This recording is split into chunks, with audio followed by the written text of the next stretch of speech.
오늘 이 시간에는 빌립보서 2장 5절로 8절 말씀을 중심으로 해서 예수님이 희생하신 세 가지 이유라는 제 말씀을 상고하는 가운데 은혜 받기를 원합니다. 아멘.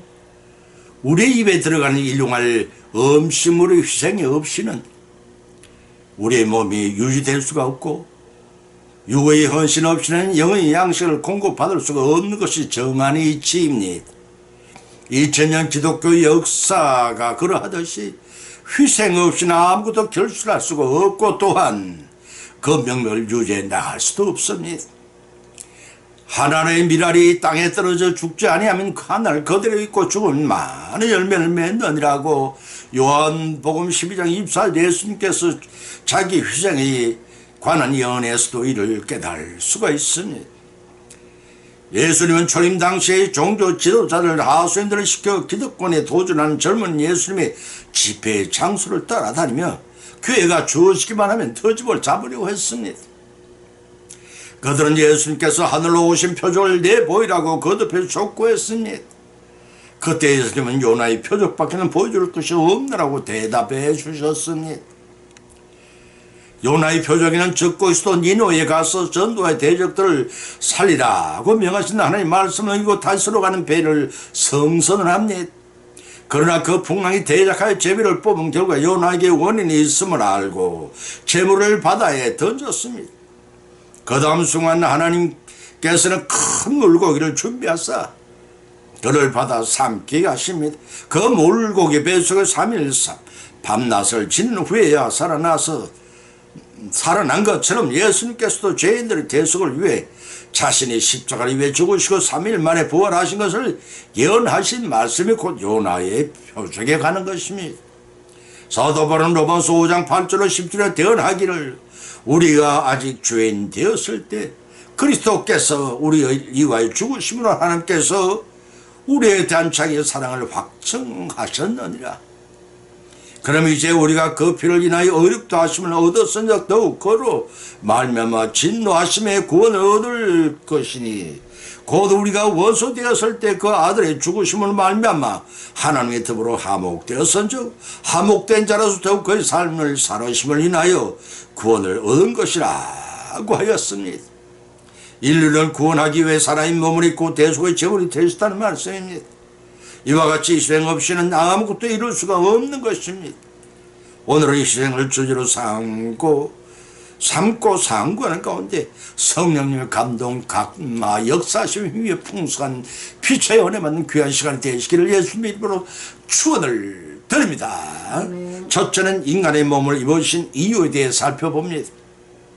본문의 말씀 빌립보서 2장 5절로 8절을 다시 한번 봉독하면 너희 안에 이 마음을 품으라 곧 그리스도 예수님의 마음이니 그는 근본 하나님의 본체시나 하나님과 동등됨을 취할 것을 여기지 아니하시고 오히려 자기를 비워 종의 형체를 가져 사람들과 같이 되었고 사람의 모양으로 나타났으면 자기를 낮추어 죽기까지 복종하셨으니 곧 십자가에 죽으심이라고 하셨습니다.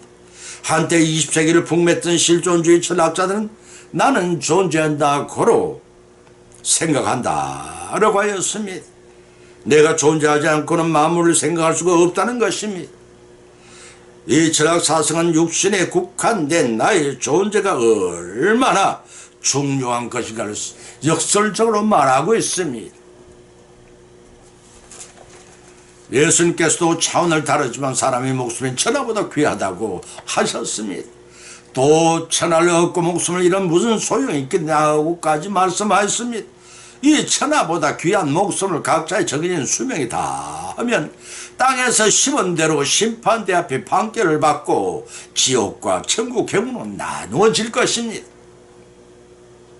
예수님을 영접하여 구원받지 못한 사람들이면 여지없이 불신 지옥입니다. 영원한 벌을 받는 지옥 백성 살아가는 것이 얼마나 무서운 줄을 모르는 이들은 육신이 죽으면 끝나는 것으로 알고 있으니 참으로 딱한 일이라 아니랄 수 없습니다. 이러한 인생은 죄의 사망에서 생명의 부활로 구원하기 위해 삼위일체의 제2위 되시는 성자 하나님께서 성부 하나님과 창세전에 계획한 인류 구사를 성취하기 위해 도성 인신하셨습니다. 사람의 몸을 입고 이 땅에 오신 목적은 우리의 죽을 죄를 대속하기 위해 속죄물로 오신 것입니다. 그런데 사람의 목숨은 한번 죽으면 다시 살아날 수가 없고 죄의 값을 치르지 않고는 영생을 얻을 수가 없습니다. 그 영생을 얻는 길은 피에 달려있으면 그 피는 곧 생명을 상징하기 때문입니다. 레위기서 17장 11절에서도 밝혀놓기를 육체의 생명은 피에 있음이라. 내가 이 피를 너희에게 주어 단에 뿌려 너희 생명을 위하여 속죄하겠나니 생명이 피에 있으면 피가 죄를 속하였느라고 하셨습니다. 예수님께서 대속의 보혈로 흘려 죄에서 속량하여 새 생명으로 구원하여 주시기 위해 삼일째의 하나님이시지만 성부 하나님과 동등한 자기를 취하지 아니하셨습니다. 아버지의 뜻을 성취하기 위해 종의 형체로 나서 사람의 몸을 입고 이 땅에 오신 것입니다. 그뿐이 아니셨습니다. 요한복음 3장 16절 예수님께서 자신이 사람의 몸을 입고 오신 목적에 대해 말씀하시기를 하나님이 이처럼 세상을 사랑하사 독생자를 주셨으니 이는 저를 믿는 자마다 멸망치 않고 영생을 다 얻게 하려 하심이라고 밝혀주셨습니다. 그런데 인류는 아담의 선악과 언약의 파괴한 불성의 원조로 말미암아 하나님의 저주받아 이미 죽은 몸입니다. 살리는 길은 대속의 보혈을 흘릴 수밖에는 그 방법이 없었습니다. 구약시대는 대속죄대 이스라엘 백성들의 생명 대신에 흠없는 지정 제물을 바침으로 죄 사함을 받도록 하셨습니다. 히브리서 9장 7절을 찾아보면 오직 둘째 장막은 대제사장이 1년 1차시에 들어가 피 없이는 아니하나니 이 피는 자기의 백성의 허물을 위하여 드리는 것이라고 하였고 22절에서는 율법을 조작하여 모든 물건이 피로서 정결케 되나니 피 흘림이 없은즉 사함이 없느니라고까지 밝히고 있습니다. 피는 생명을 상조하고 그 피 흘림이 없는 한 사함을 받을 수가 없습니다. 그러나 구약의 피 제사는 매년 한 자리 드려야 하는 번거로움을 가지고 있었습니다. 그러므로 영생을 보장받을 수가 없었습니다. 예수님께서 사람의 몸을 입고 이 땅에 오셔서 십자가에서 죄인들의 죄를 대속하여 새 생명을 더디피기 위해서는 자신의 대속의 제물이 되실 수밖에 없었던 것입니다. 무죄하고 무한 제물의 자격을 가진 자를 인류 가운데서는 구할 수 없기 때문입니다. 남성에 의해 나지 아니하시고 오직 동정의 몸을 빌려 세상으로 성령으로 잉태되어 나신 예수 그리스도이십니다. 대부분이 그분만이 무죄무음하셔서 제물로 합당하시고 또한 하나님과 사람 사이에 원수되면 된 담을 헐고 중보할 수 있는 유일한 자격을 갖추신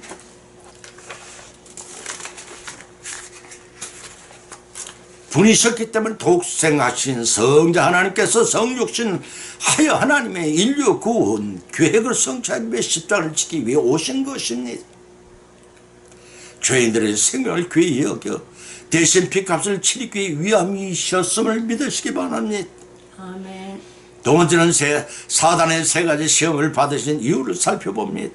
본문의 말씀 마태복음 4장 1절로 3절을 쳐다봉독하면 그때 예수님께서 성령에 이끌려 마귀에게 시험을 받으러 광야로 가사 40일을 밤낮으로 금식하여 졸리신지라 시험하는 자가 예수님께 나와 가로되 만일 하나님의 아들이든 명하여 돌들이 떡덩이가 되게 하라고 하였습니다. 예수 그리스도에 대한 마귀의 미혹은 돌들을 떡덩이가 되게 하라는 말씀을 필두로 성전 꼭대기에 떼어내리라 엎드려 경배하면 천하 만국을 주겠노라까지 요구를 합니다. 그때마다 예수님께서는 사람이 떡으로만 살 것이 아니라 하나님 입으로 나오는 모든 말씀을 살 것이니라. 너희는 하나님을 시험치 말라 사단아 물러가라 기록 되었으니 주 너희 하나님께 경배하다만 그를 섬기라는 말씀으로 욕을 당당히 물리쳤습니다. 세 차례에 걸친 예수님의 시험은 단 한 차례에 있었과 시험으로 그만 맥없이 막에 무너진 인류 조상 아담과 실패하는 아담의 실패와는 근본적으로 다릅니다. 첫째, 아담의 실패로 말미암아 온 인류에게 전가된 죄와 죽음의 문제를 둘째 아담이신 예수 그리스도께서 완전히 해결했습니다. 고린도서 15장 45절 말씀입니다. 그리고 온 인류를 위하여 구원과 영생의 축복을 누리도록 하기 위해 사역을 감당하기 위해 시험을 받으신 것입니다. 세 차례에 걸친 시험을 통해 마귀는 시험의 예수님의 사역으로 도래할 나라 하나님 나라의 실현을 저지시키려 해다가 실패를 했습니다. 그 이후 끈질게 예수님 사역을 방해하는 마귀는 마침내 유대 종교 지도자들을 앞세워 예수님의 구속 사역을 방해하며 결국 십자가에 못 박아 죽임으로써 하나님의 구원 계획이 실패하는 듯 했지만 오히려 예수님의 부활로 마귀는 돌이킬 수 없는 패배를 자초하고 말았습니다. 이런 본문의 말씀을 통해 사람의 몸을 입은 예수님께서 우리와 같은 시험을 받으셨으나 결코 실패하지 않고 승리하셨습니다. 주님을 의지한다면 어떤 역경에서 정리하는 신앙생활을 할 수 있다는 것이 로마서 8장 31절 39절과 히브리서 2장 18절의 말씀입니다. 이와 같이 마귀의 괴계를 능히 물리칠 수 있는 것은 하나님 말씀의 전신갑주를 입고 대장 대신 주님을 의지하고 싸우는 군사일 때 백전백승할 수가 있는 것입니다.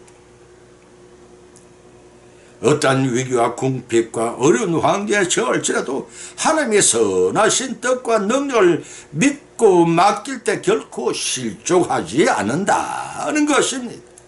특히 40일간의 검수로 줄이신 그때에도 돌을 들로 떡을 만들어 잡수실 능력을 이미 소유하고 계셨으면 그럼에도 마귀의 유혹은 물리친 것은 인간의 생사화복을 물질소에 좌우되지 않고 하나님 손에 달려있다는 것, 그 말씀에 달려있다는 것을 보여주신 것입니다.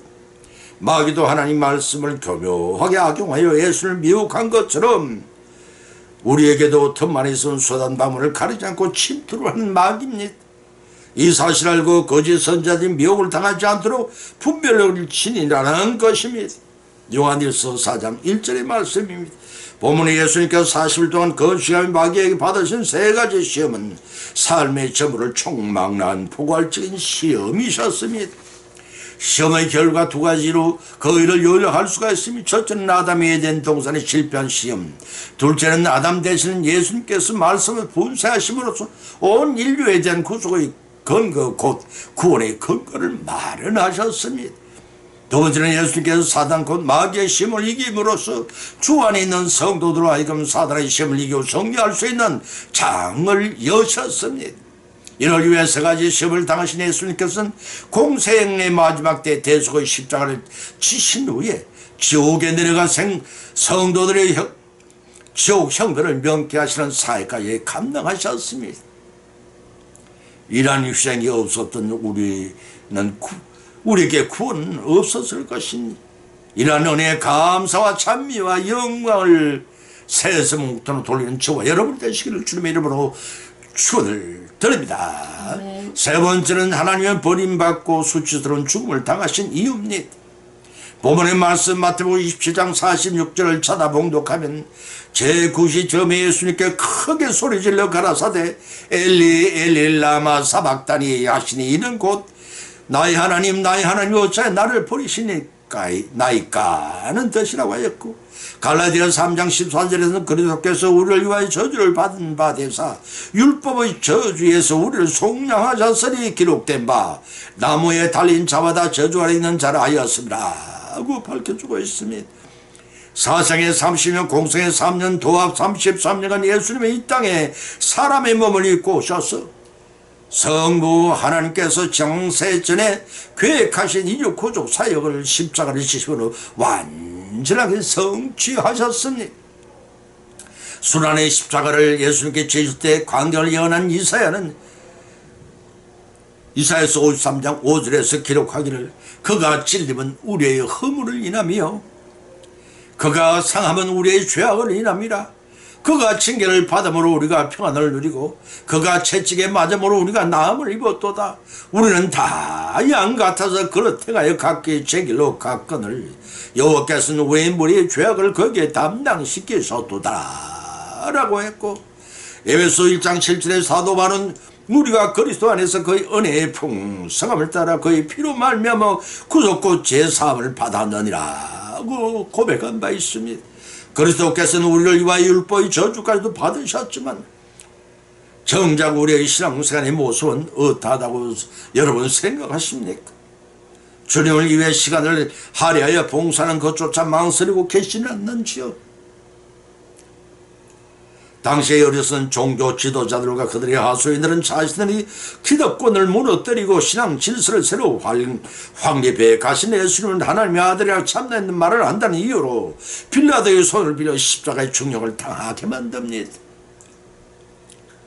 그들은 자신들의 왕으로 오신 예수님은 사단의 사주를 받아 죽임으로 승리하는 듯 했습니다. 십자가에 달리신 예수님이 마침내 엘리 엘리 라마 사박다니라고 부르셨으며 이를 번역하면 나의 하나님 어찌하여 나를 버리십니까? 라는 뜻입니다. 이는 인생의 몸을 가진 예수님의 마지막 절규이기도 하셨습니다. 여기서 중요한 사람은 어찌하여 나를 버리십니까? 라는 의미입니다. 구약시대의 속죄 제사를 지낼 때 두 마리의 무한 염소가 생제물로 쓰여졌습니다. 그중 한 마리는 잡아서 그 피를 담아들고 대제사장의 성전에 들어가 자범죄를 위해 한 번, 원죄를 위해 7번의 피를 뿌린 후 성전을 나온 대제사장 나머지 한 마리 염소에게 이스라엘 백성 1년 동안 저지른 죄를 정가시켜 안수를 거행한 후 무인지경 광야로 떠내보냈습니다. 예수님께서도 인류의 죄를 모두 걸머지시고 십자가에 버려졌습니다. 그로 말미암아 인류가 구속함을 받았던 것입니다. 그 구속 곧 구원을 성취하기 위해 대속의 제물로 버려졌기 때문에 엘리 엘리 라마 사박다니 곧 나의 하나님 어찌하여 나를 버리시냐고 부르시는 내 죄인들을 사랑하시길 독생자를 대속의 제물로 버리시기까지 하십니까? 라는 의미입니다. 이러한 예수님의 십자가 은혜와 독생자를 죽이시기까지 우리를 사랑하신 하나님의 희생적인 사랑이 없었던들 우리 성도는 영원히 구원받지 못했을 것입니다. 결론을 맺습니다. 우리는 오늘 십자가 육성의 세 가지 이유에 관해 살펴보는 가운데 각자 믿음대로 은혜를 받았고 또 세 가지 교훈을 받은 줄 압니다.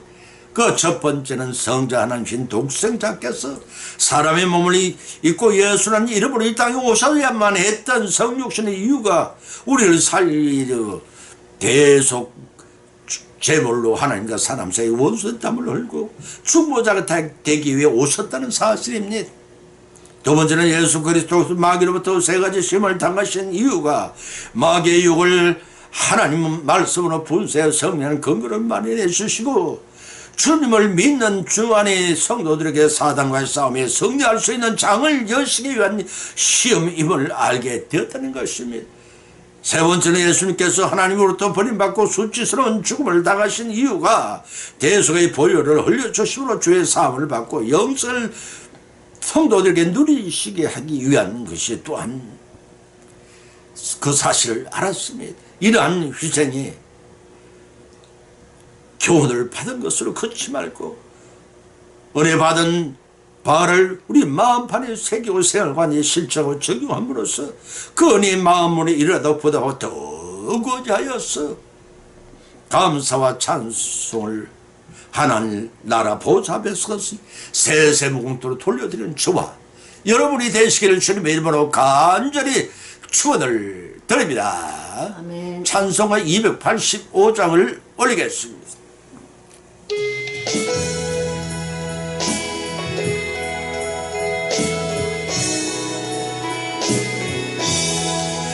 주님 말씀 받은 그날 참 기쁘고 복되도다. 이 기쁜 마음 못 이겨서 온 세상에 전하노라. 기쁜 날 주 나의 죄 다시 쓴 날